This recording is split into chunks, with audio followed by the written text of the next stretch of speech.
You know where the best filmmakers working today are working? Kids' movies.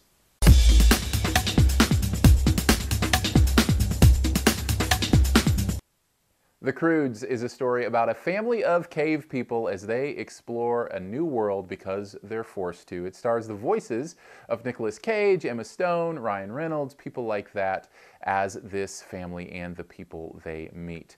This is another really, really good computer-generated animated film for kids and their parents. There's a lot that's done really, really well here. In fact, most of it. I do have one small complaint that I'll get to at the end. But first of all, as mentioned with a lot of these movies, it is gorgeous. So beautiful. The expanse and the worlds that they go into. It's interesting because there's a dynamic shift that happens in this movie as far as the visual space is concerned and the way it transitions from one to the other so effortlessly, and how both, even though they're so different, are so beautiful. I found of real note in this because these animators are absolutely nailing it in this thing, and there were many, many times during this, not just in the colors, in the backgrounds, but also in the way that characters move or the things that happen, and especially in this one in the action scenes, which is the second thing I want to talk about. This movie is really, really cool, like fast-paced and fun. There are these hunt scenes that the movie starts off with one that is as visceral and interesting and fun and clever as anything I've seen maybe since The Incredibles. It is really done well. And I really enjoyed those. And they happen kind of throughout the film. And there's something about directing action in animation that you can either nail and get right or not. And I think that weighs a lot on whether a movie is going to be accepted like this. And I think they absolutely nail it.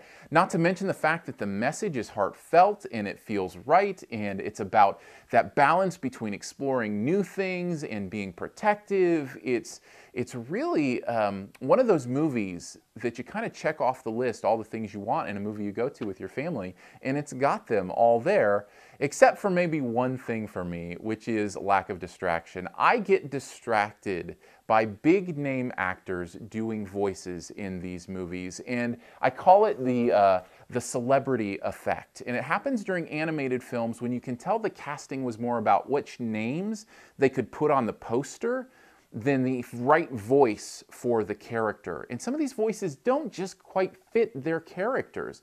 Pixar has been brilliant at this, using the right voice instead of a big name. Think of, who played Wall-E and Eva. And Wall-E would, not necessarily a big name, and they didn't need it to sell that movie. Finding Nemo was Albert Brooks and Ellen DeGeneres. Those aren't super A-list stars. Think of, movies they've been in. Now, Albert Brooks has been in stuff since then, but, at the time, those were just the right voices for the parts. The same goes down the line for these Pixar movies. They have this really interesting way of picking great voices instead of just superstars. Here you have the superstar list. Nicolas Cage, Ryan Reynolds, Emma Stone, and you just kind of keep going down there. And when I'm listening to it, I'm hearing Nicolas Cage, Ryan Reynolds, Emma Stone, and not these characters.